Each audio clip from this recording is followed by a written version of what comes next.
যারা আসলে নিজের নামটাকে আসলে মানে সবার মধ্যে ছড়িয়ে দিতে চায়, নিজের ট্যালেন্টের সাথে সবাইকে পরিচয় করিয়ে দিতে চায়, যারা আসলে কাজ করতে চায় ডেডিকেটেডলি এই ইন্ডাস্ট্রিতে কিছু কন্ট্রিবিউট করতে চায়, যাদের সেই প্যাশন আছে, যেই ডেডিকেশন আছে, তারাই আসুন।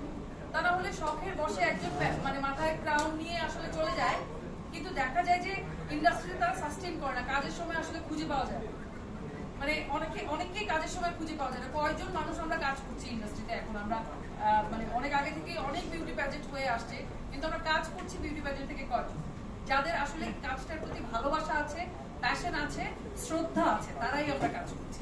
তো আপনাদের যাদের আসলে কাজের প্রতি ভালোবাসা আছে এবং নিজেদের ভিতরে এমন কিছু আছে যেটা আসলে এই ইন্ডাস্ট্রিতে কন্ট্রিবিউট করলে ইন্ডাস্ট্রি আরো ভালো হবে, আমি তাদেরকে অনুরোধ করব এই বিউটি প্যাজেন্টে রেজিস্ট্রেশন করার জন্য। শখের বসে আরেকটা অপরচুনিটি, আরেকটা মানুষের স্বপ্ন, আরেকটা মানুষের অপরচুনিটি, আরেকটা মানুষের জার্নি কেউ নষ্ট করবে না।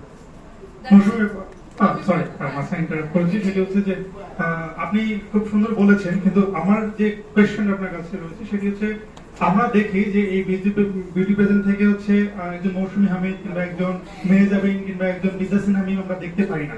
এটা আসলে প্রবলেমটা কোথায়? সেই প্ল্যাটফর্মটা নাকি যারা হচ্ছে প্রতিযোগী আসেন তাদের আসলে